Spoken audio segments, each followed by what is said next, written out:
had also stories with the Rebbe Tzchana. I don't know if he told you about my stories with the Rebbe Tzchana. When she said that we both go everywhere together. That's exactly right. That is exactly But, right. I had a story with her when she spoke about it says Kislev Vibranians in the of her husband, in Slav, and how the Rosh Hashivas of Tells used to come, and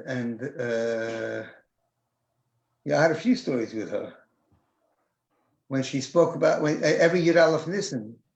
It would be good for me to tell those stories also. It doesn't have to be the first. We could do it at a different session altogether. That I have more Yiddish stories of the Rebbe Tzchana. Yeah. At least two that are, they know because I tell them all over, but nobody else knows them. I don't think anybody alive was there. Well, in that case, we'll talk about them. Right now we're starting. I want to welcome everybody who's watching, and I want to thank Rabbi Lou for joining us again from London. Zum zweiten Mal, for the second time. The first time was a beautiful and very enjoyable.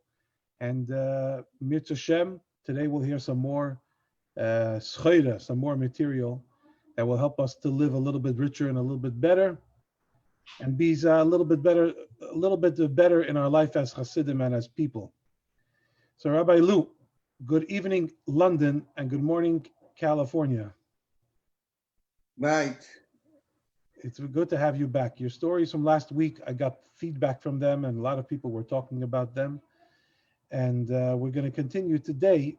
Last week, you spoke a lot about the Reb Mendel Futterfass. Last time, you spoke a lot about the Reb Mendel Futterfass, who obviously had an amazing impact on you. And so before we continue on to anything else, do you have anything else to share with us about Reb Mendel? Because I'll tell you the problem, and I'll tell you at least if you have more to say. The problem is I don't recall exactly which stories I told, which I didn't. I certainly have more. But however, there's one story which I didn't tell because I only found it out this week.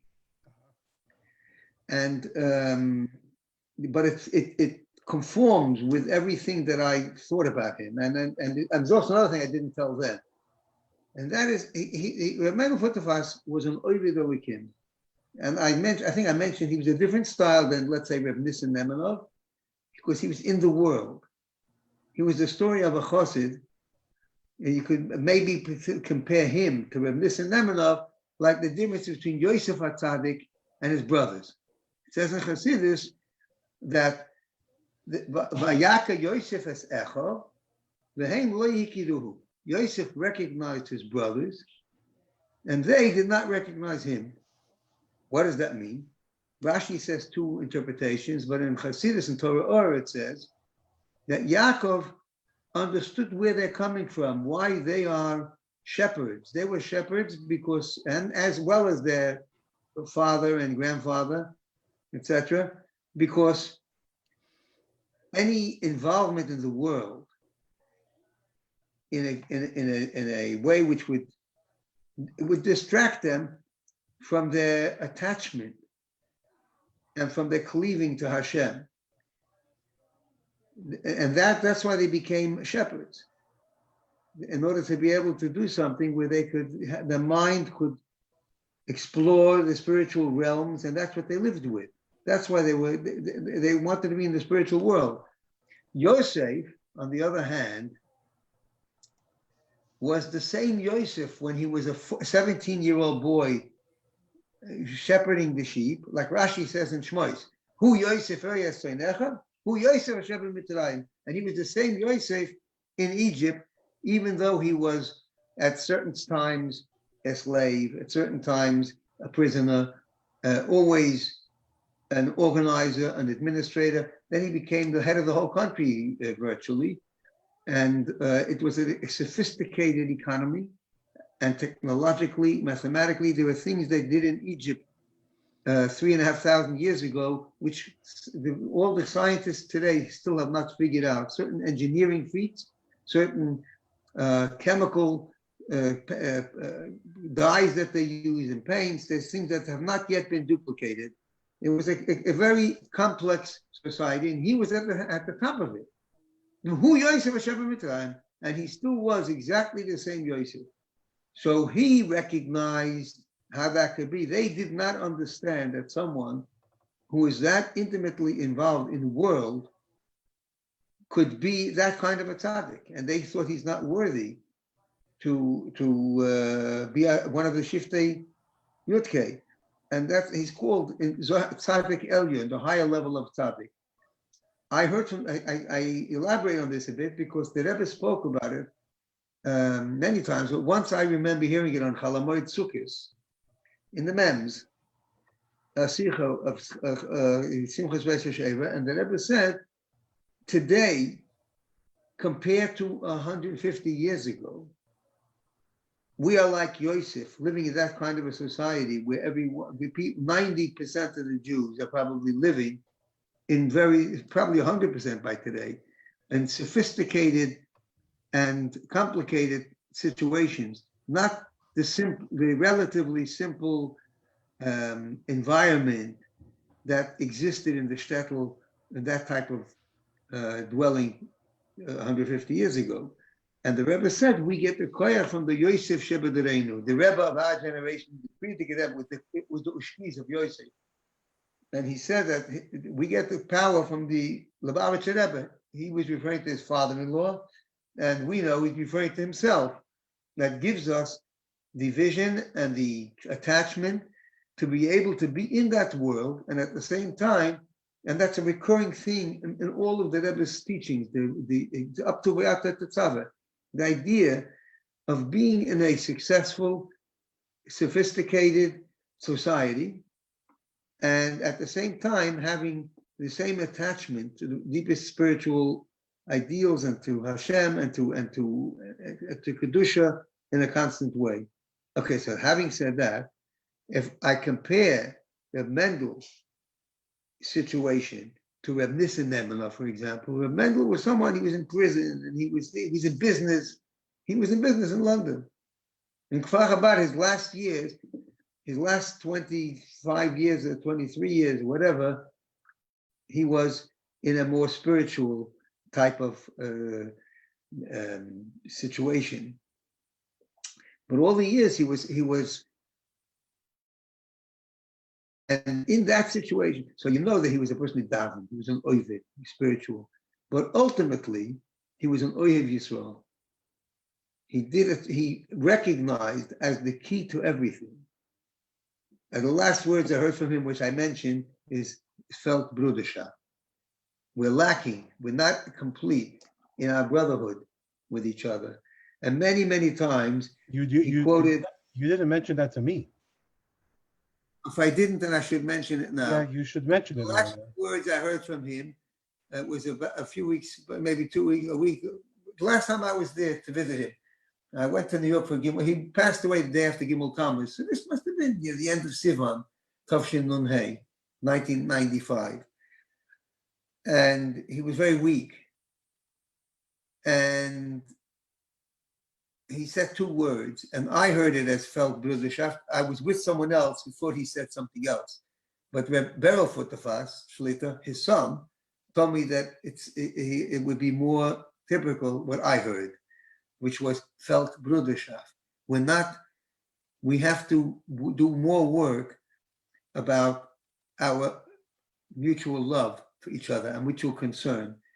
And he quoted the saying in Tanya, in Igeres, the 4th part of Tanya is called Igeres HaKodesh, and there in section 22, the Alter Rebbe speaks about the absolute necessity, how essential it is that we have this unity with each other. And then he says fascinating words, V'ish eseroes re'ehu al yachshavu, and do not think about the negative side of your fellow.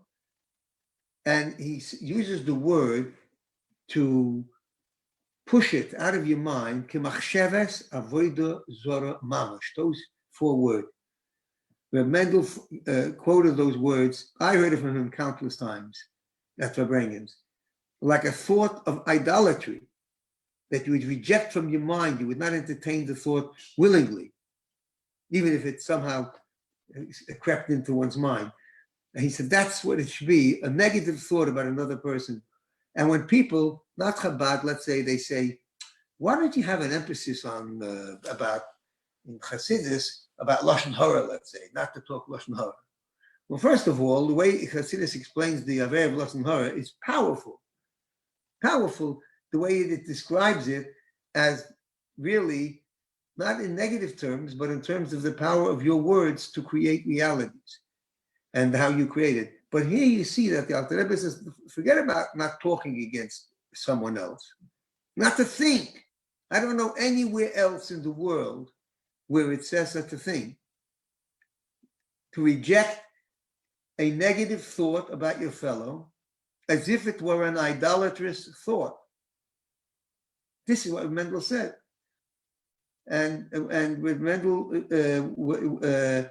I remember Farbrengen at the Shever Bracha here, when we had Reb Nissen and Reb Sadia and Reb Mendel and Tzia Shemtiv, all these, there was a big guns there. It was at Rabbi Sulik's house on a Shabbos afternoon, Farbrengen. And he spoke about Avos Yisrael and Avos Reim and about his contemporary, which was Rabbi Gurkov. Even his little so-called humorous words were centered around working on Avos Yisrael. And I may have said, I don't remember if I said this last time, that he once said that at night he could be so exhausted when he sits down to say Krishna Shalamita. I said this one, so he might fall asleep before he says Shema. He said, but I'll never fall asleep before Hareini Moichem.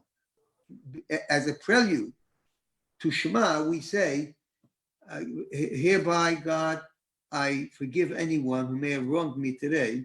He said, that I would never miss. Shema Yisrael, I might have fallen asleep. But this, I can't go to sleep without this. And there was once a big, very, very big mashpia. At that time, he was just a big or small yet. But he repeated recently, I saw it quoted from this great mashpia who took a lot of mashke, and he was like, he was a balavoida. And he spoke with great Hasidim, and he would tell them off on a Shabbos sometimes, being a bit inebriated. And they would answer something back very often, something in a nice way, but in a very sharp or direct way. And when he spoke to Reb Mendel and told him off, or criticized like a little young Turk coming there to a massive big chassid, and Reb Mendel didn't say a word, so he realized there must be something here. So he went to Reb Mendel in a sober state. It was a serious. Today he's one of the biggest leaders in the world. But then he was just a young man in his 20s, probably. He said to Reb Mendel, I've become disrespectful because I had a little bit of a l'chaim, and I've been to all of them, and everyone says something back, and you don't. Is there a reason?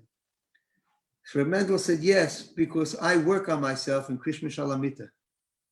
So I don't know what the interpretation of that is, but I understood it to mean I don't want to have against me something. He was sharp, by the way, and he was honest. Very, very, very sharp. One-liners. I never saw a person who was so quick and so sharp at what he said. But it wouldn't be a personal insult.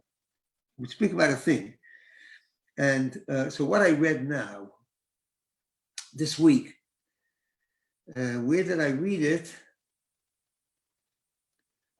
I'm not sure because I'm reading a few things at the moment, but I read that when he was in the Gulag for 8 years, he told me many, many stories from the Gulag, and he publicly said many stories. But when he was in the Gulag, he felt bad about one thing, that he was surrounded, almost not all the time, but he met plenty of Jews. He told me fantastic, unbelievable iconic stories about Jews that he met here and there in those 8 years. But 90% of the time, he was only with Gentiles.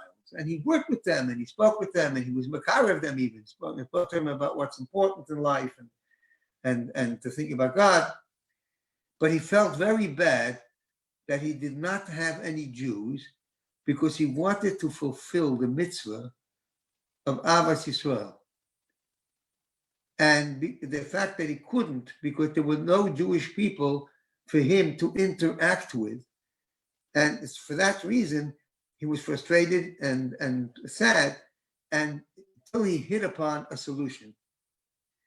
He would designate 10 minutes, or I don't remember, it said there, a certain amount of time every day when he would sit and in his mind focus on one of the Hasidim that he knew and try to search in his mind to find several very noteworthy, positive things about that person. So that's something I didn't tell for sure, because I only read it a couple of days ago, and that really hit me. Why? The fact that he spoke so much about it, and the last words he told me were about it, and that was the line of Tanya that I heard from him more than any, that a thought against a fellow should be rejected like a machshavas or a mamish. All right.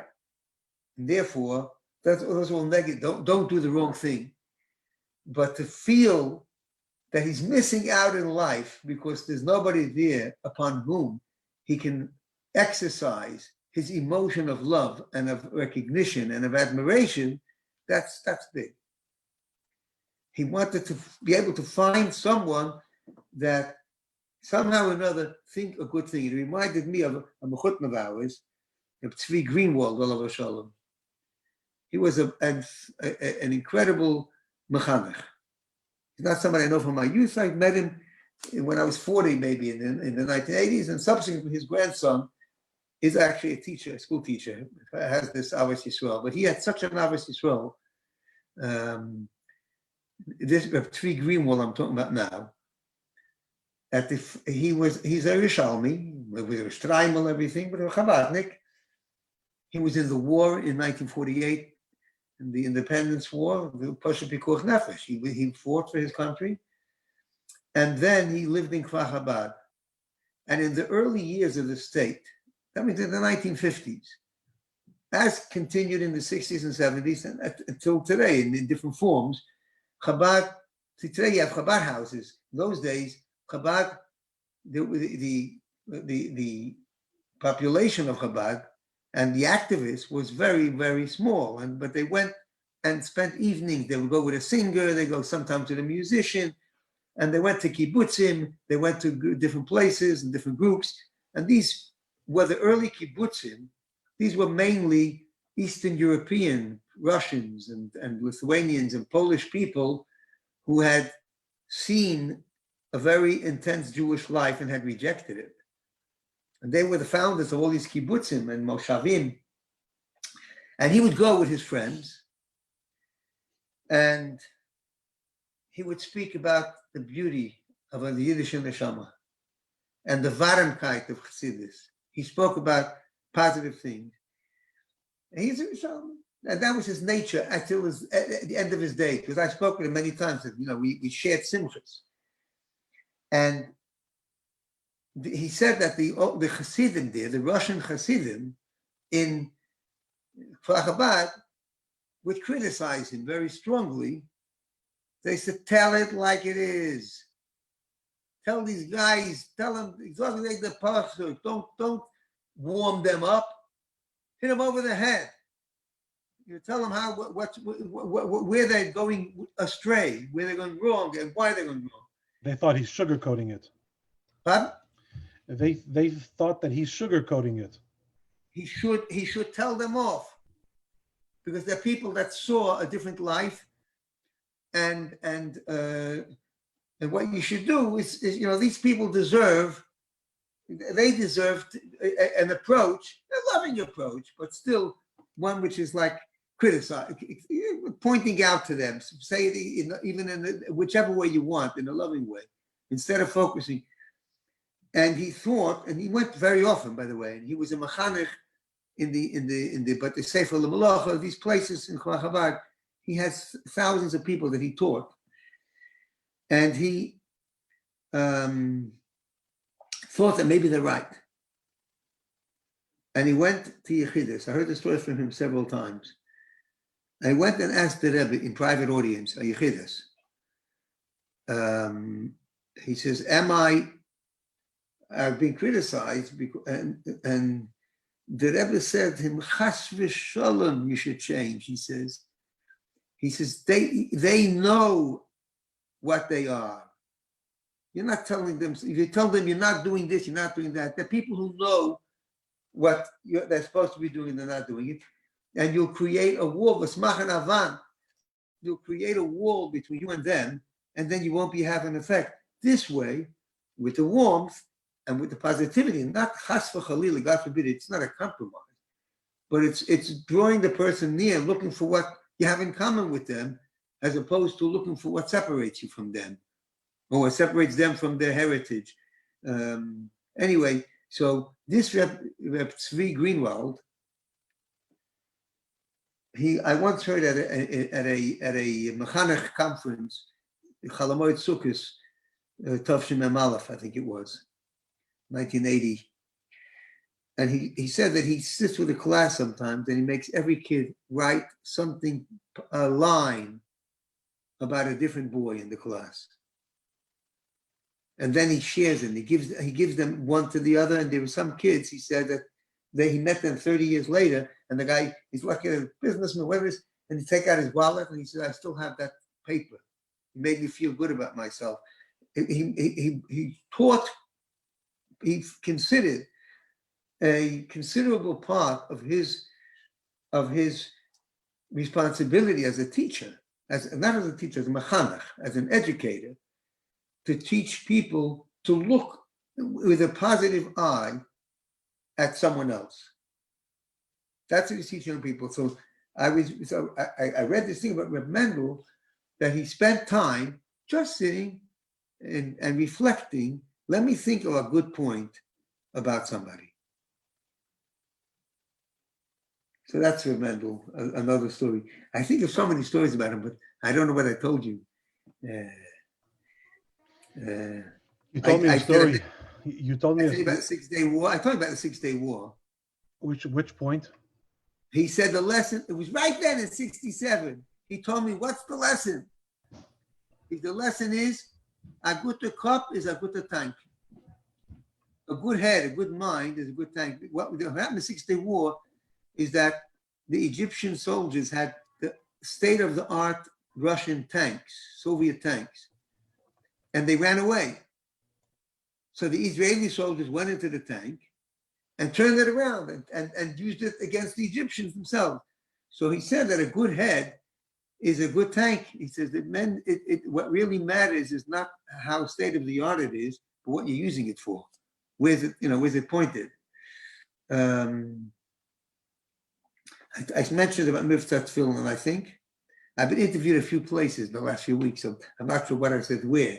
You definitely spoke about Mivtza Tefillin. He said you definitely spoke about Mendel and putting on tefillin on other people. It was very precious, actually. And he got others to become involved in Mivtza Tefillin. He succeeded in getting other people to be involved. Anyway, I mean, so Mendel was something really powerful. Did you know that he went under the talis by Birchas Koyanim? We go under the talis when they're duchen on Yom Tiv, and he was an orphan. His father died before he was born. His name was Menachem Mendel, Ben Menachem Mendel. And his grandmother told her husband, his grandfather, Henoch, to take him when he went to the Rebbe Rashab. And the Rebbe Rashab told the Frierdiker Rebbe, the 5th Rebbe told the 6th Rebbe, our Rebbe's father-in-law, that he should take him under his talus for Birchas Kohen. He took Mendel for the fast. Anyway. That point, it makes his devotion to putting tefillin on people, etc., all the more astonishing, because for the average Joe, you are molded and shaped in yeshiva. Whatever you went through when you're as a student, that is what you are for the rest of your life. So it makes more sense to me that a chassid who was a yeshiva student under the fifth Rebbe or under the Frierdiker Rebbe would not be able to really find a passion in the new practices of the seventh generation, like going out on the streets and finding Jews and putting tefillin on them, and the other such innovations of Dar Shvi. Isn't it amazing that a man who was by the Rebbe Rashab and by the Rebbe Frierdiker Rebbe could make the transition so flawlessly? Did he ever talk about it? That's a very perceptive point. Generally, a sign of greatness is someone who's not locked in to a situation. They're locked into the basics. And if they discover a better way and a new way, then they will do it. If something was said by the Rebbe, then to a Mendel, that was just like the Ten Commandments. That was the thing. And he had that inborn sensitivity to others. I don't know if I mentioned the time when he said that we should take names and addresses of people. He didn't just do Miftah Tefillin like the seventh generation. He innovated in itself. He said, go take the names and addresses. And I told you about the guy who lived next door to me. And his daughter was marrying out. Right, his granddaughter. And then years later, 40 years later, I was interviewed by the BBC, and it turns out it was that guy's granddaughter. Right. Right. And fun. He did not only catch up with Dar Shvi, he was Dar Shvi. He was he was the paradigm. He Amazing. Was Dar Shvi. He was the other. I think that he was the chassid. I mean, of course, all of them were great, and you can make a whole minyan or two of the people of the last half of the 20th century, from Tafshin Yud until 2000. There were plenty of giants, much more than a minyan, but it's because of how wide his interest and his experience was. I could speak to him about talking to university students of the 60s, which was like an Ibekerinish world. And he would advise what to do and how to do it. You know, I consulted him. I used to take him places. Mendel was you know, there were each person in their own way that we saw. There were giants, and I'll tell you the truth, there are giants today, and not only the 70-year-olds. There are giants today who are 30-year-olds and 40-year-olds, and I tell you the truth, I'm a principal in a school, in a girls' high school here, Chabad High School. And there's some of those kids, some graduates and some of the kids that are there that I feel humbled by their perception of Hasidus and of the concepts and their implementation, very often not according to their character, according to their leaning, but they know this is what's right and they do it with simcha. You know, that's even girls and boys and young people and young shluchim. There's a lot, there really is. The Rebbe is the Yechidah. He is the inner soul of the generation. The whole Jewish people are like a configuration. And the brain or the inner neshama is the leader of the generation. That's the Moshe Rabbeinu. That's the Rebbe. And through an attachment to the Rebbe, people have a capacity that they never thought they had. It brings it out, a pupil. All right, I mean, if you think, what's the concept of a Rebbe? There are thousands of Fruma Yidden who claim not to have a Rebbe. So what's a Rebbe? And I'll tell you a story that happened here in England. I heard it from Rabbi Sudak, Olav Shalom, whose yortzeit, 6th yortzeit was yesterday. We heard we had a Farbrengen online and a Zoom Farbrengen, and I heard some new stories about him. But anyway, Rabbi Sudak said that when he first came to England, which means 60 years ago, and there was a woman, a frum woman. In those days, the circle of influence of Chabad was started from this neighborhood. There were people who were not religious, there were 3 times a year Jews in Stamford Hill at that time. But it was basically localized. And a lot of the work was with shiurim and things with frum people. So there's this woman from a very, very frum community, and she had an illness. And he told her, let's write to the Rebbe. And she did. And she got a bracha and an eitzah, whatever it was, and miraculously she recovered. So there was a Rav who was a very choshev a person and a good friend of Lubavitch also. But he came with a major kasha, a major question. He said, I got a little problem with this. What's that? You learn in Chumash that Hagar and Yishmael were banished. And he became very ill. And they were desperate. And they cried to Hashem. And Vayishma Hashem al kol hanar, it says that God listened to the voice of the boy. And he answered his prayer. And he became healed. He opened up her eyes, she found water, a well, etc. So Rashi, the foremost commentary in the Chumash, points out over here that this teaches us that the prayer of a sick person is more effective than the prayer of somebody else davening for them. That's what it says. It doesn't say God heard her voice. It says he heard the boy's voice, her son. He was the one that was sick. So the rabbi said, based on that Rashi, why do you tell a woman to sit and write a letter and get a stamp and send it 3,500 miles away to New York for someone to daven? Why don't you tell her to daven for herself?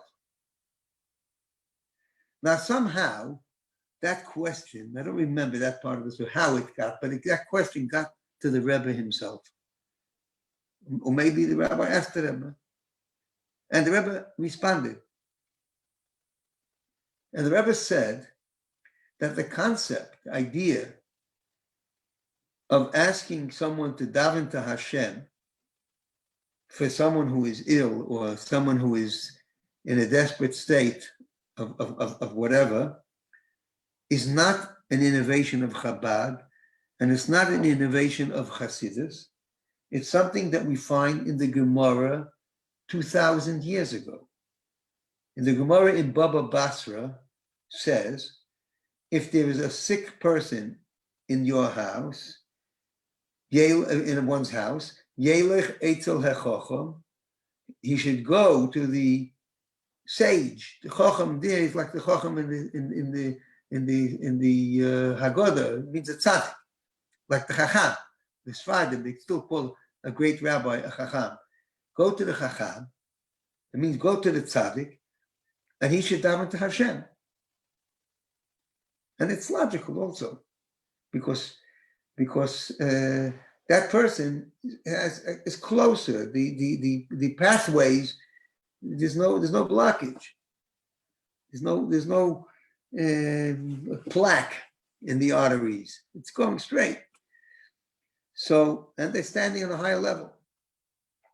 So the Rebbe said, you can't ask why they did it akasha, because they did what it says in the Gemara in Baba Basra. However, you can say that there's a question now on a contradiction between the Gemara and Baba Basra and the Rashi in the Chumash. Rashi in the Chumash says that better the person themselves dominant rather than someone else. And the Gemara says, go to someone else, go to the Chacham, go to the Tzaddik. And the Rebbe said the answer is that a Rebbe is not someone else. The Rebbe is the Neshama Klolis. He is the encompassing, incorporating soul. He is the Yechid of the generation. If you take Klal Yisrael all as one, the word Rebbe is an acronym. Rosh B'nai Yisrael. He's the head. He's the central nervous system. So he's not there to replace your tefillin or candle lighting or mezuzah or Shema Yisrael or kosher food or whatever it is. He's not there, and a person who is doing the religion on someone else's behalf. The head has to be healthy, but if you want to go somewhere, you have to get up on your feet and you got to walk. And if you want to give charity, the head can't give it, the hand has to give it. But on the other hand, you can have the healthiest hand and the most athletic body. But God forbid, if there's something wrong in the connection to the brain, or God forbid someone has a stroke or something like that, and it disables the person. So it's that combination, that dynamic combination, which is necessary. And so that's what the idea of a Rebbe, I don't remember how I got onto the whole story about this. But questions that people ask and they're struggling. I was asked, a kid in school that led to this question, just before Gimel Tammuz a few years ago. And so I'm saying Dirach Hasidim today. Take my word for it. Take my word for it. I see these people. Our job as mechanchim, as educators, is to see in everyone. I get a particular pleasure. Last few weeks it happened twice since the lockdown. That people that came to me people had given up on them, and I just met someone at a wedding, a woman, and she said she for a certain time, she's not from London, but she was in London at a certain time. She said it was not much good in my life at that time. She's saying now, reminiscing back as an adult. But she said, you did one thing which was priceless. And she said, you believed in me and you convinced me to believe in myself. So I said to her, and I remember very well, I remember the conversation that when I called her in, put you into school, and I said, I saw you then as you are now. And even more, you'll be surprised yourself what you're going to be still in 10 years' time. The job of a mechanech is to be able to see in your talmidim. It's the same with all relationships. That's what it means to reject the negative thought as if it was avodah zarah, because it's true. That might be something with that fault or that terrible, frustrating, terrible thing about that person. That's not what defines them. And to recognize that, you have to be able to look into the person and see this is not what defines them. And to try to bring out to the open that which does define them. So that's why I always think of a mental foot of us, and I God help me, I saw in Montreal, I saw in New York, the visitors, the people that came. Rabbi Shalom Edelman just passed away. He was in Morocco. You know, you were floored by their greatness, these people. So many of them. But remember, because I just saw him as someone who was able to combine all the worlds together in an accurate, uncompromised way. I want to go from the young heroes that you're talking about to the opposite spectrum. Even though I hear what you're saying, and it's beautiful, and for sure true. But I want to ask you. I didn't tell you that I was going to ask you this, but maybe you know the answer off the top of your head. When you were a yeshiva student, back when you were a bacher, who was the oldest chassid in your world? The oldest chassid? In your that you saw, that you met. And who was the oldest chassid in Lubavitch in those days? Who was the senior chassid?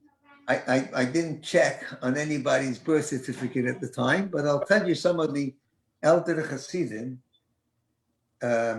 First, I came to Lubavitch, as I mentioned last time, and I came to, for the first Farbrengen was Simchas Beis She'eva Tavshin Tes Zayin. It was 1955, and all the years later on, I felt that I missed the most important 5 years. When you're young, 5 years is like 25 years. I felt I missed the best years in Lubavitch. But anyway, there were older Hasidim. There were people like Rabbi Shmuel in New York. I was in Montreal. There was a pan like Peretz Mochkin.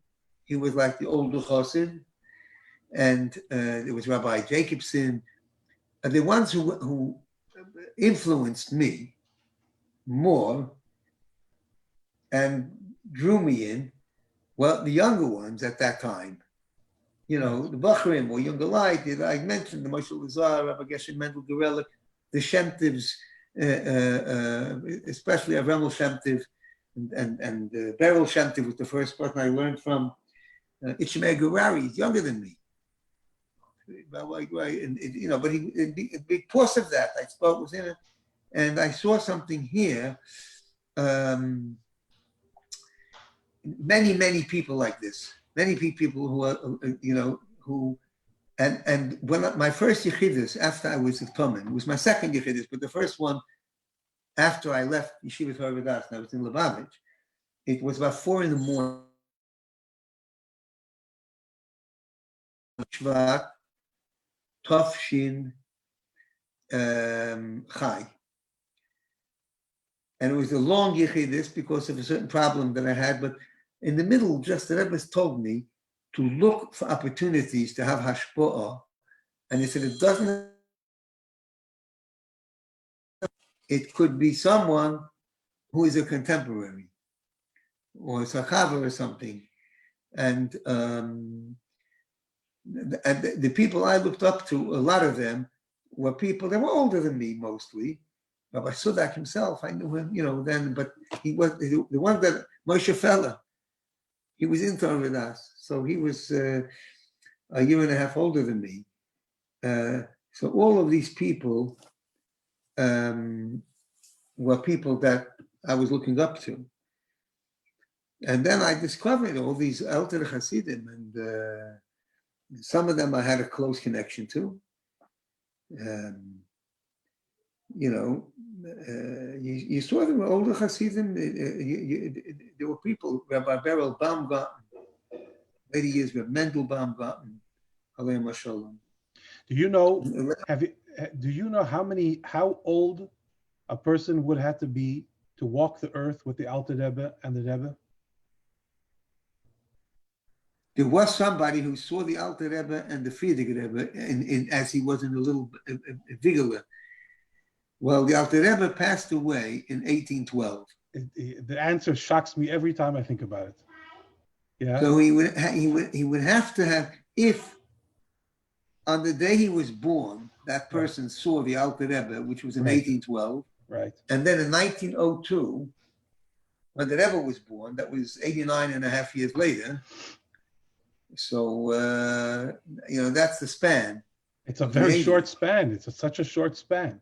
So I'm asking you about the Elter Chassidim, not necessarily that they had an impact on you, but that you think about how many people were between you and the Alter Rebbe. I'm just getting nostalgic for a second.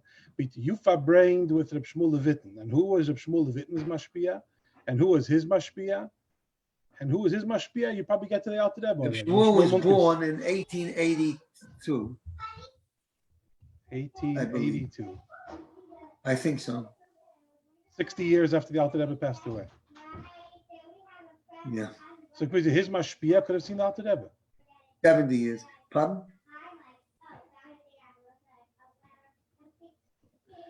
Yeah. So you Fabrein. I saw people like Mendel Kunin. They were old. You look at the Fabrengians of the very old Hasidim that were there.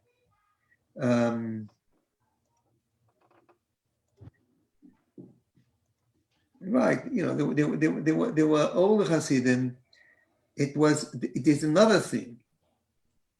If you reflect for a moment on the world situation and the situation in America, even in America, let's say in 1950, when the Rebbe took over the Nesias, and the Rebbe really was running things from 1941. As soon as he came, you look at the letters of the Rebbe.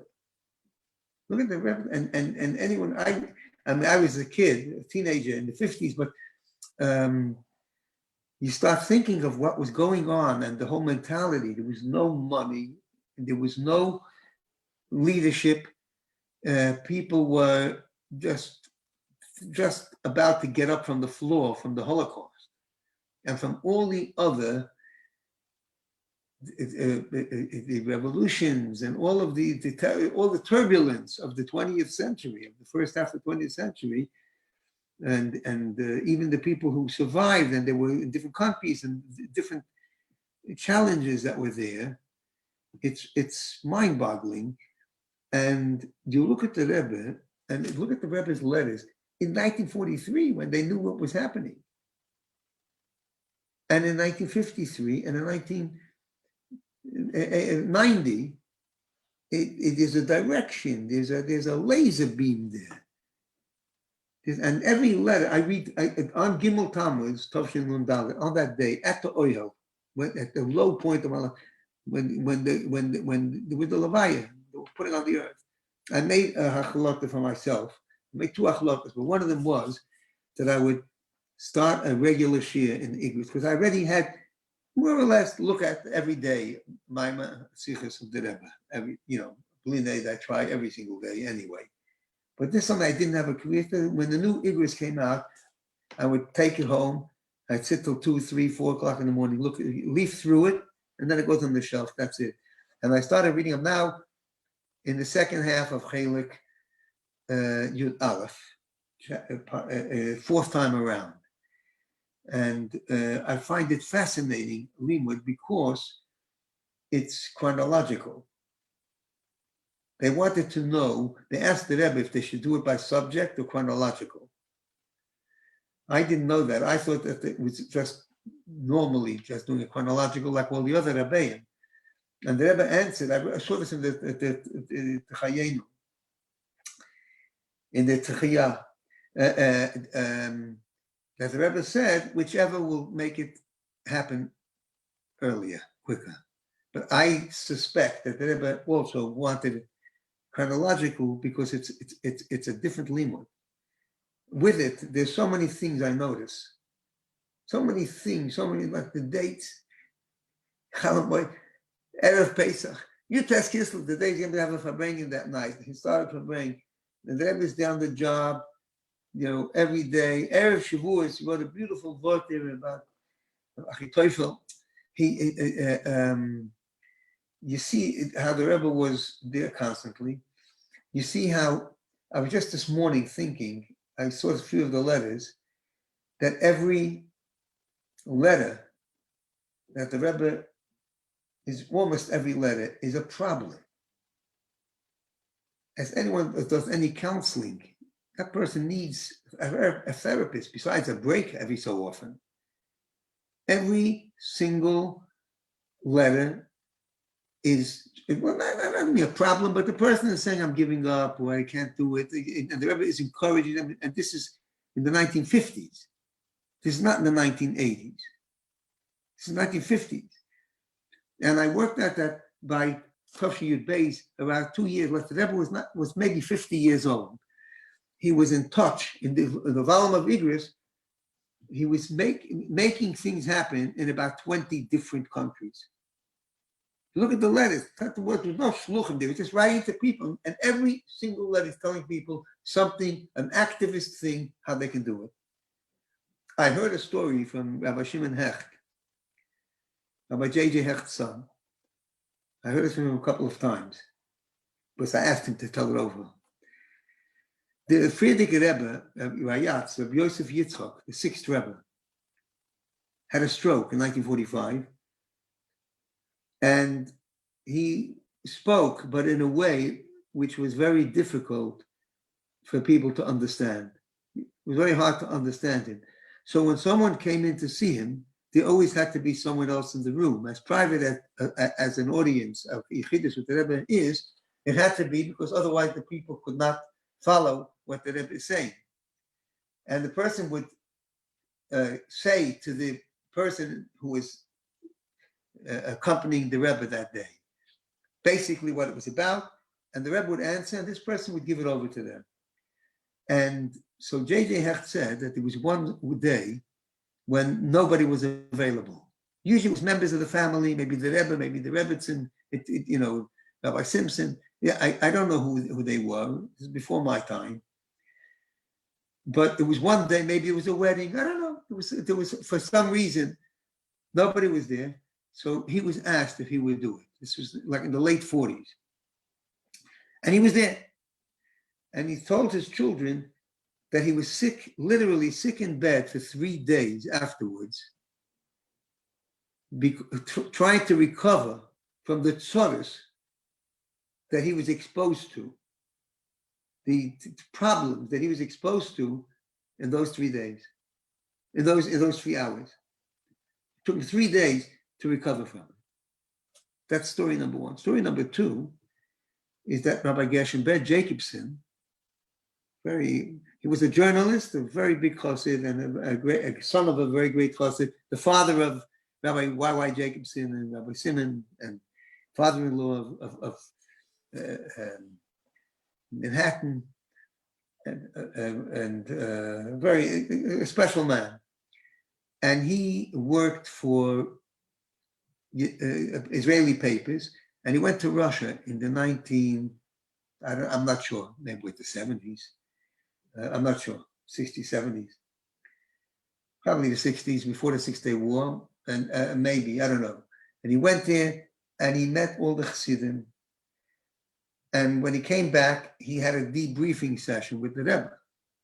Now, those kind of sessions, those kind of Yechidus of that caliber, when they knew it's going to be a very long Yechidus about a major subject, you think the Rebbe would do it at 7 o'clock in the evening before he starts the night.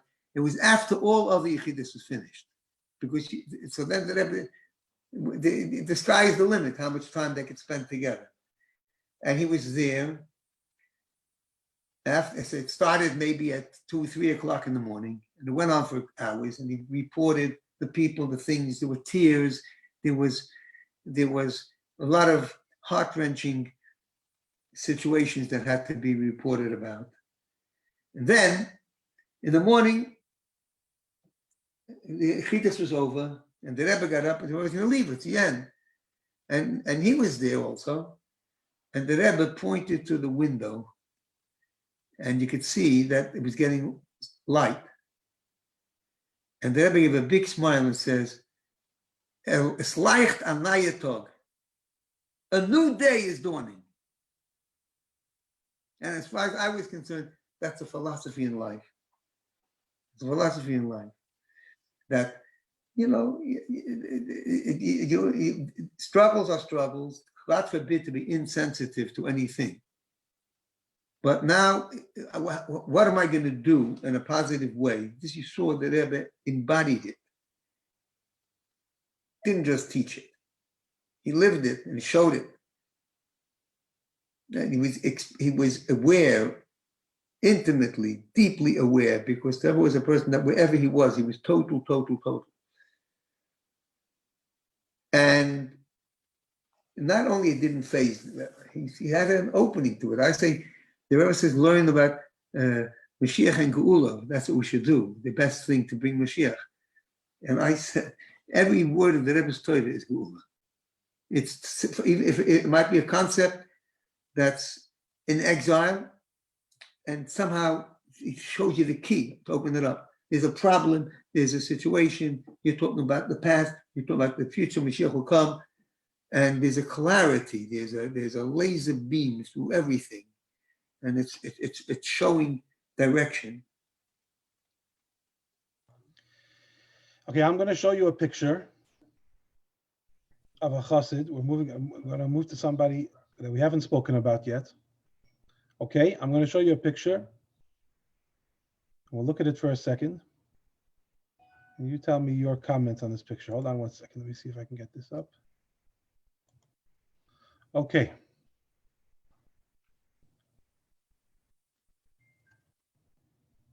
So I see in that picture, yes, the Rebbe, and next to him is Rabbi Chadakov, Rebbe's long-standing main masker, and Rabbi Dr. Nissen Mendel, and Menachem Begin is sitting at the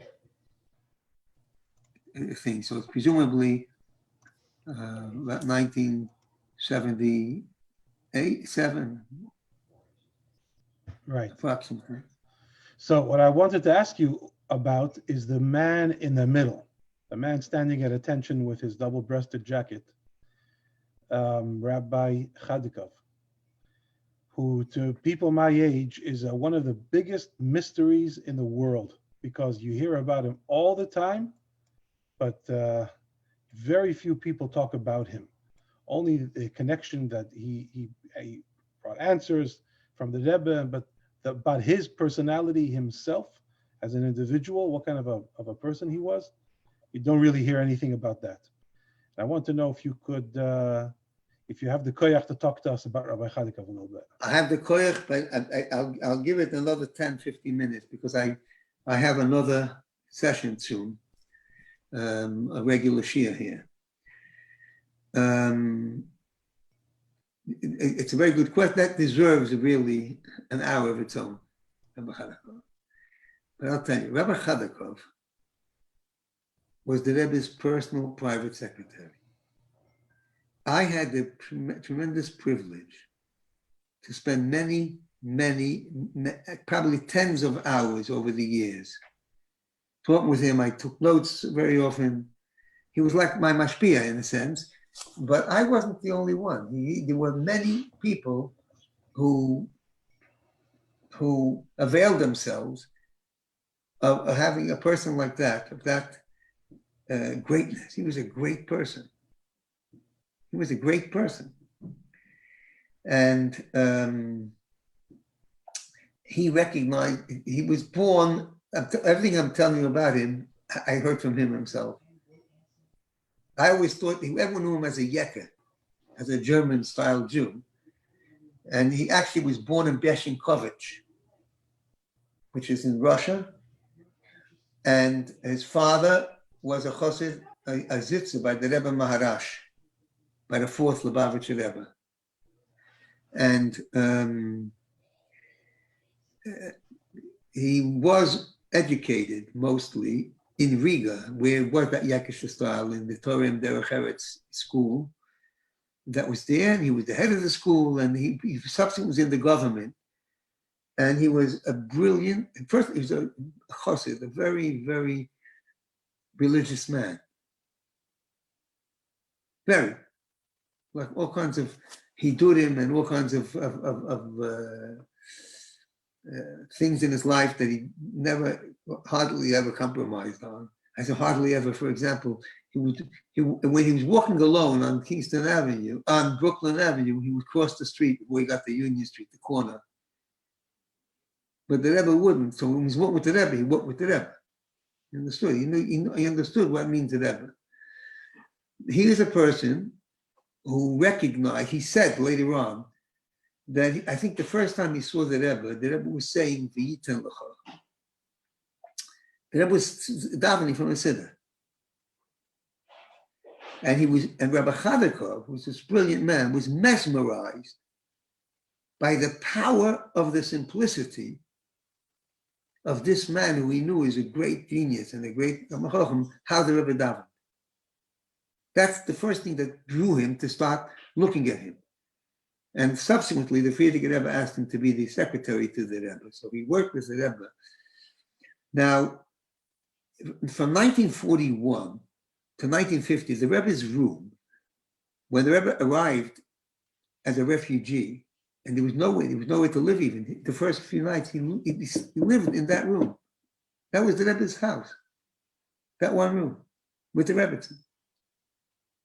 When they came, until they finally got an apartment on New York Avenue, and that office became the Rebbe's office. That was like the Merkez. Now, well, the Merkez was the other thing. That was the Rebbe's office. Rabbi Chavakov worked with the Rebbe at the desk for 9 years. And I saw Rabbi Chavakov was many years later, obviously. His total submission to the Rebbe as a chassid was total. The way he spoke to the Rebbe, and the Rebbe consulted him. I could hear, because I was in his office sometimes for very long times. Occasionally, he would ask me with very politely, but to wait outside or to go learn something, whatever it was, and he would then call me back in. That could be with the Rebbe. Sometimes he dafka told me, I wanted you to be here. I wanted you to hear that conversation. It was about some kind of this was when I was already in England for years. And I talked through with him. You could talk through with him everything about life. Person understood everything. He was a Talmud Chacham. He kept the Rebbe's schedule. Meaning, he didn't take vacation. He went places. If he went somewhere, it was because the Rebbe sent him as his representative. He was someone who studied daily. He had his times in the day. He studied Nigla Chassidus. I think he took a nap sitting at his desk. His office itself that he had. Previously, he was in the Merkez. That's the Merkez. When you come into 770 on the right, later years, they called it the Maskitas. In those days, it was called the Merkez. That room was the bookshop. The corner of Kingston Eastern Parkway, any sefer that was for sale was in that room. And at the same time, Rabbi Groner worked there, Rabbi Simpson worked there, Rabbi Krinsky worked there. There's no building next door with offices. There's no library next door. Didn't belong. It was a dentist owned by Dr. Shapiro. Mr. Quint, Rabbi Quint worked there. Mr. Talushkin, the accountant. There were all kinds of people, all kinds of things. Rabbi Chadov had the desk. The main desk was his desk. And if you wanted to see, if I went to see Rabbi Chadov many, many times, and you go over, you get him in a corner of the room. That's how you talk to him. That was his office. And at some stage, he got an office. Now, anyone, I don't know how many people around today have seen that office. That office was, I think it's a chiddush that it had a mezuzah, that it was mechuyev b'mezuzah, and size-wise. It was probably, it was certainly less than 10 feet in each direction. It was probably about, maybe, I don't know myself, maybe 10 by 10, I don't know, 3 yards by 3 yards. A tiny office with a little desk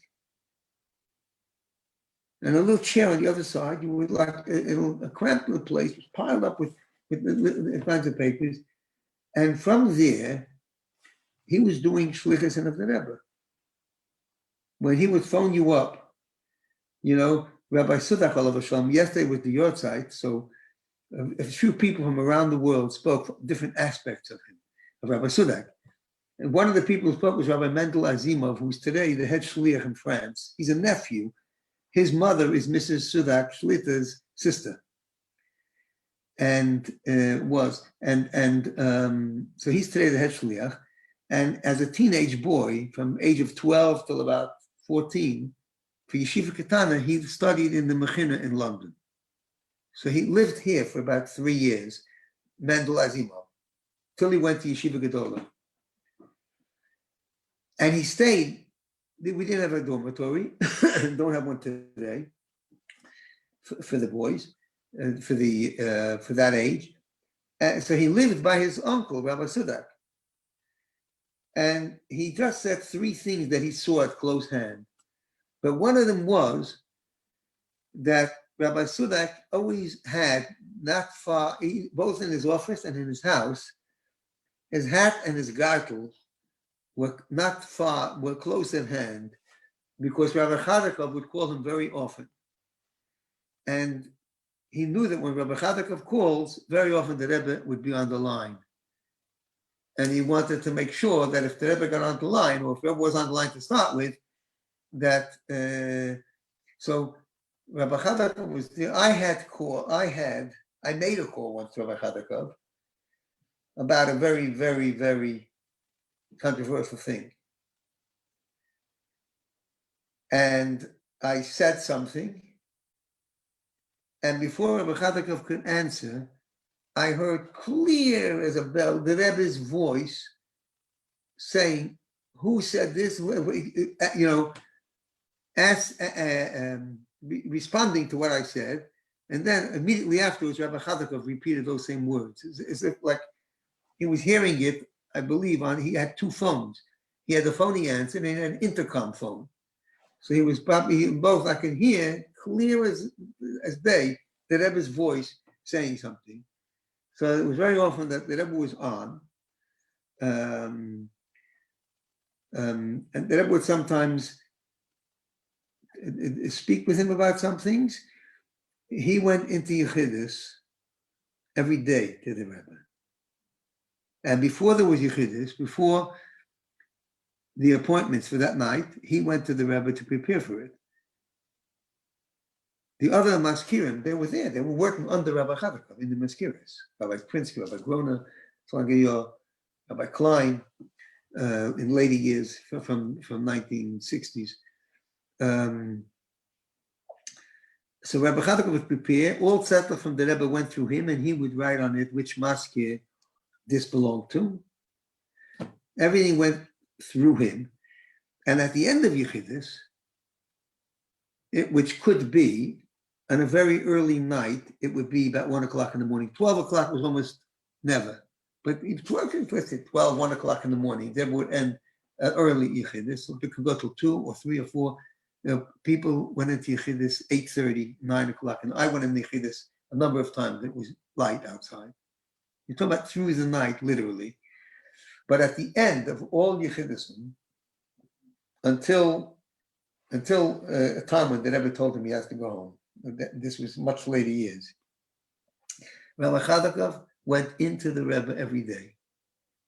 Before the Yechidus, at the end, and would report and would discuss and did all the things. In his personal life, as I mentioned, he was a very from, he would never write on Chol HaMoed, for example. The Rebbe did, but he didn't. The Rebbe didn't sign his own name, Chol HaMoed, normally. He had like a lot of hidurim of that sort. And I once heard from Yitzchak Bloch, Alav Shalom. He was a person who had a profound influence on me, by the way. That's a whole story in itself. Dr. Yitzchak Bloch was a chassid like Reb Mendel for the Faz. Mamish, that kind of a level. And Reb Mendel said on him that he was in Lubavitch, he would be one of the, he said himself that he was like a chassid of Reb Mendel's youth. Anyway, but Rabbi Yitzchak Bloch, Dr. Yitzchak Bloch was once for bringing, and he was speaking about when Moshe came down with the luchas, and it says Kikoron Or Ponov, his face was shining. So he said with his southern accent, Moshe Rabbeinu came down after 40 days and 40 nights of not eating and not sleeping. You'd expect him to look like Rabbi Harakov, but he looked like the Rebbe Shlita. Those are the exact words that he said. It was such a brilliant thing. But so the Pella was that Rabbi Harakov kept the time, and he looked haggard very often, and because and it was normal. It was normal. And he oversaw the building up of shlichus and of all the things. He was working. He was the Eved of the Rebbe of those years.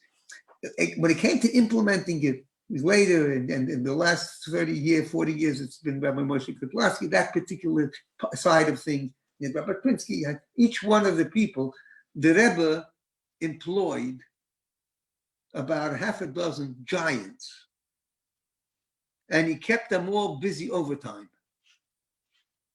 But Rabbi Binyamin Klein told me personally once, in those years, in the 1970s or 80s, when I was visiting New York, he said, the Rebbe goes home at night with this big bag. So Rebbe says, I tell you that a normal human being, it's an 8-hour day's worth, what the Rebbe goes home with and brings back the next morning. That's what the Rebbe did when he was not in 770. And Rabbi Chavakov was somebody who was in the government of Latvia in the interwar years, in the Minister for Jewish Education, I think it was. And he was a special person. He was a special person. And he was very, very, you couldn't get anything out of him. I can't believe him, unless it was relevant. Sometimes they tell a story. Like you heard from the other Maskirim also, they were tested about this. But he was a Shulchan Aruch. As the Rebbe told, I heard from Rabbi Klein, when Rabbi Klein was working there in the early times, and there was each secretary had his tzedlach, which we handed. And one of them had to do some connection to Rabbi Klein. And Rabbi Chadakov asked him privately something about it, but it was a confidential thing between the Rebbe and him and that person. And he didn't answer. And it happened maybe a couple of weeks later, and Rabbi Chadakov asked him again, what's happening with that person? He asked him 2 or 3 times. And after it happened, maybe, I'm not sure if it was the second or the third time, Rabbi Klein said he decided he has no choice. And we went into the Rebbe next. He told the Rebbe his dilemma. So the Rebbe told Rabbi Klein, Rabbi Chadakov is a Shulchan Aruch Yid. They asked him if our Shulchan Aruch is supposed to tell him. And something to that effect. And he did. And Rabbi Chadakov never asked him again. Now, there's not the slightest doubt in my mind, not the slightest doubt, that Rabbi Chadakov was testing it. Rabbi Chadakov didn't want to hear from him what he was saying. Rabbi Chadakov was trying to test him. That when he got the job as a maskir, the Rabbi Chadakov said, I can't close your eyes and your ears. In this job, you're going to see a lot of things, and you're going to hear a lot of things, and you know a lot of things, but your mouth has to be closed. You can't share anything. And I believe that this was him testing him, but my point is what the Rebbe said as a Shulchan Aruch. And there's a letter from the Rebbe to a very, very big, world-famous chassid of the Rebbe Rashab and the Frierdiker Rebbe, and this is before the Nesius, 1949. And the Frierdiker Rebbe wanted pictures of all the Hasidim and their families. And this was a very strange thing, and to Chassidim who never made a picture in their life, and they thought of it as a very modern type of a thing. Not Chassidic. They had major questions about it. Rabbi Chadakov wrote the letter for the Maskiris, for the Rebbe, for the Americans, asking for it. And this Chassid wrote. We know who the Chassid was, but in the Igris it doesn't say his name. But in the unofficial letters that we used to have collecting as Bachrim, it had his name. He wrote to the Rebbe and said, "Whoever heard of such a thing, and it can't be from the Rebbe, whatever it was." He was implying that Rabbi Chadakov is like a Yakisha kind of a person. This fits in with a Yakisha type of a Yid, not a Chassid, not a Chabad Chassid for sure. And so the Rebbe wrote back and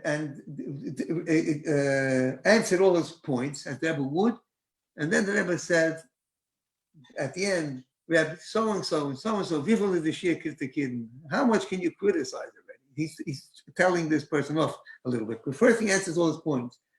And about his question, and maybe it's from Rabbi Chadakov's mind, the Rebbe says, if you knew this man, Rabbi Chadakov, you'd know that he's not shaykh to Guzman. I forgot what the exact expressions, but the Rebbe says this Rabbi Chadakov as a man in his 40s. Rabbi Chadakov is a few weeks older than the Rebbe. He was born in Shvat, Tov Reish Samach Beis, 1902. Just about the same age as the Rebbe. So he was there working in the office. He was 49-year-old man, and the Rebbe said about him words which can maybe shed a little bit of light on what this person is. To go into his inner feelings, where he asked me when I went to South Africa, he pulled out of a drawer, it looked like it was about 45 years old, a little pad, a little luach, and from it he pulled out a name, and he said, "This person studied by me in Riga." This is like in 1968. And he's telling me, if you meet this guy, and another time he said, there's somebody here in London who's a grandson of somebody I thought was a Ben Toivim. He maintained contact with his former students that he had, those contacts that he had, for decades and decades when he was already working there. Now, I'll tell you one more word. I have to go now because I don't mind if it's okay with you, a different time, give me an agenda beforehand so we'll be able to be magdil. But I'll tell you one word I heard from Rabbi Chadakov. I don't remember in which context.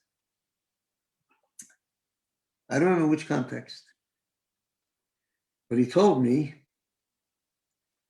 that it says in the Geras HaTshuva, quoting from Talmud Ve'Elio, in Perek Tes, it says that about Tshuva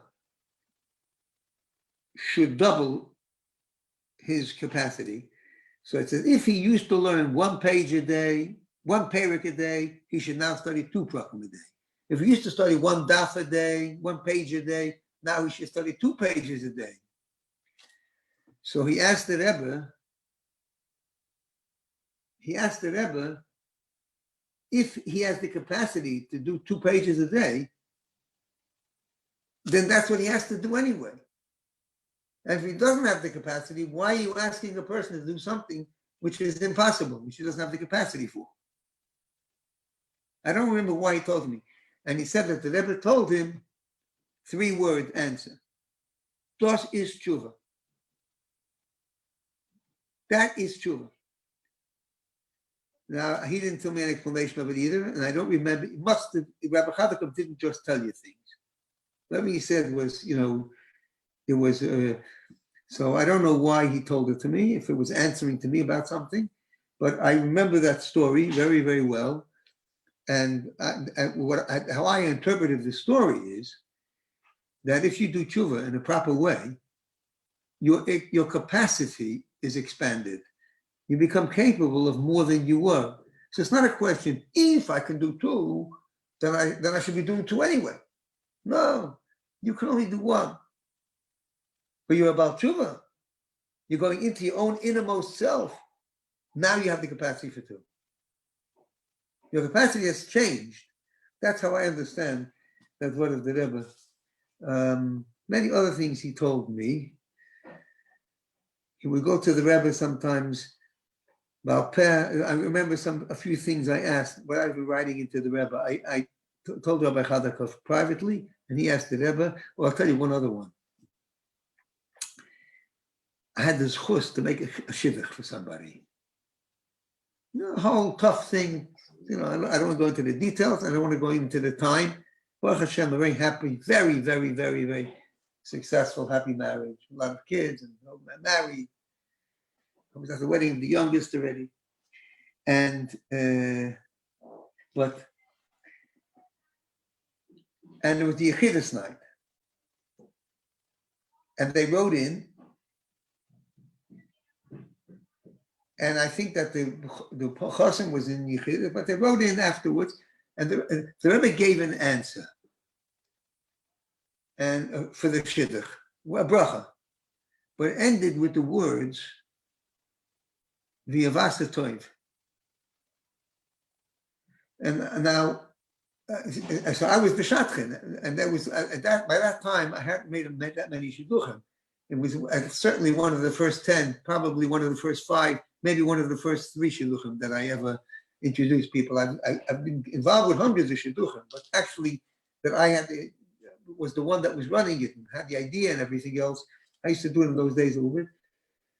And so the Chosin Kala come to me with this answer. I didn't tell them anything, but I was deeply, deeply disturbed by the answer. I was frightened. V'yavasa toiv sounds like you say, may you have good news. I don't know of any shidduch before that or since then that part of the answer was v'yavasa toiv. I don't know, maybe I was paranoid, but it just depended. So I went straight into Rabbi Chadakov, because the Chiddush was still going on. It was 2 o'clock in the morning, 3 o'clock in the morning. I went into Rabbi Chadakov, I knocked on the door, and I told him, this guy got this answer, and I'm disturbed. And he says, I don't know what to say. I asked him for an interpretation, which he didn't have. The next day, he called me in. Rabbi Chadakov called me in. I was in New York. Obviously, I was already, years ago, I was already in England. He called me in, and he said, last night after Yechidus, I went home with the Rebbe. So in the car, I just mentioned that you said that you were wondering why it said lashon like. And the Rebbe said 4 words: "Toiv is not good. It's good. That's it." And then I told it to the Chosim. He says, "Toiv is not good. It was good." So he had a unique answer. Maybe nobody else got it. And Baruch Hashem, over the years, this is over 40 years ago. So that's just another little story. Speaking with Rabbi Chadakov. That's a beautiful story. He had a tremendous, incisive mind. And he saw things. People saw him as, holding things back. He had a certain mentality, a certain thing, but he was there to protect a combination of development of Chabad on behalf of the Rebbe. Many of the things that he told me in these long, long conversations in his office, they were said in Sichos a few weeks later, a month later. It's obviously things that the Rebbe had told him, and he used to call many shluchim on the phone. He'd call me sometimes on the phone. I once called him about a certain thing. I don't think I'm not going to not say it today what it was, but I called him about a certain very wide communal thing, and he told me that it's best to leave it alone and don't have any reaction. That would be the most successful way. Let it lie. And a few hours later, about 2 or 3 hours later, he phoned me at home, and he said, "I've been thinking it over." And he said, he didn't just say different. He said, "Das machen die Emesse Sturen." He said, "You're going to make a big a big storm and stormed the place there. It was, had to do with inter-community relationships here in London. It has to do something with the world here. And he gave me a directive which was the exact opposite. So in other words, things he had to say on the spot, but then he obviously got instruction. He just said, I was thinking it over. And very often on phones would say this. Another thing was he would send michtovim soidi, secret letter. I got about 3 or 4 of them over my days. And on the bottom of the letter, it was a PS, like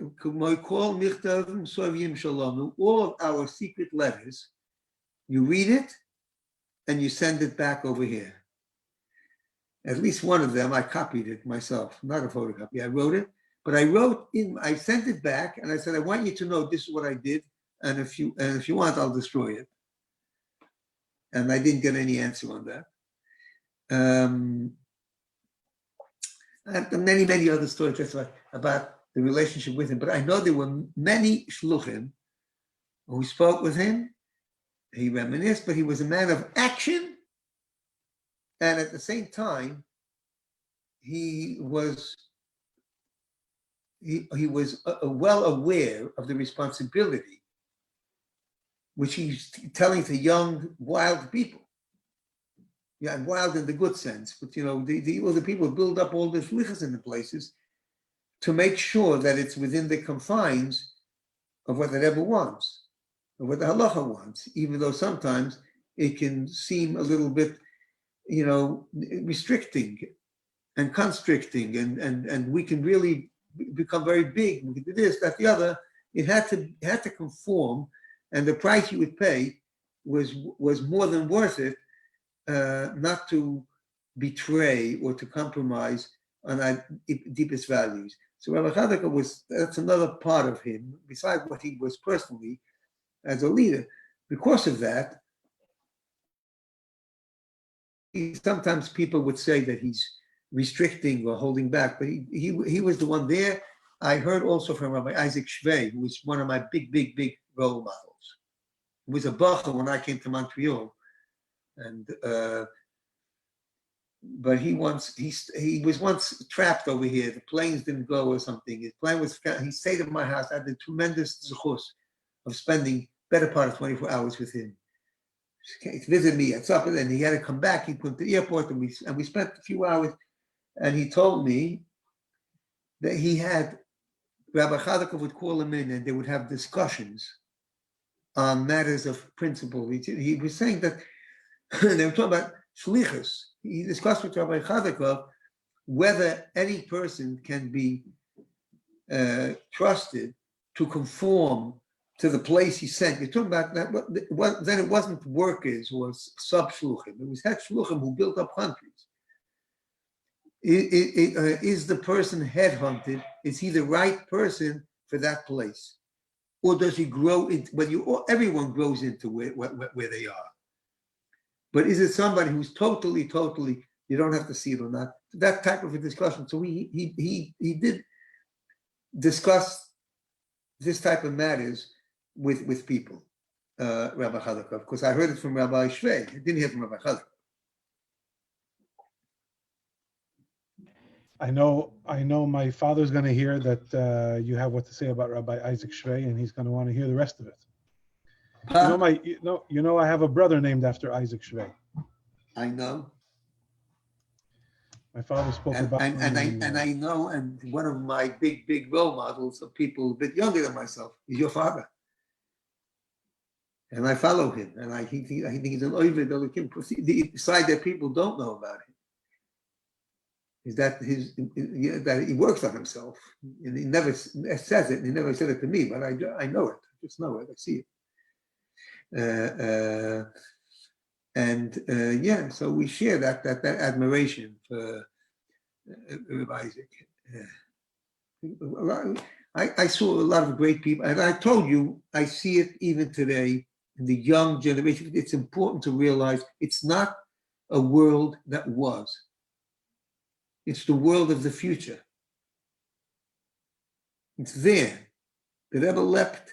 The Rebbe's physically not with us, but the Rebbe's teaching and his help, his brachas, they're all there, and you see it reflected in a most beautiful young generation. They're living in a difficult time. Not Chabad, the whole world is grappling with things which are unprecedented. But giving that, and I'm in Chinuch, and I know a lot what's going on in the young generation. They're struggling, and they'll come out, standing up. Anyway, Rabbi, another 20 minutes. I got to have mincha yet. I've got a few other things, and I have another regular class starting in 20 minutes. Rabbi Lou, thank you very, very much. Da hast du mir Zachai gewähnt, and probably all the people listening too. So sagen gesund und stark. Amen. Have a great morning, the rest of it, and I'll have a great evening, hopefully, with God's help. Sei gesund.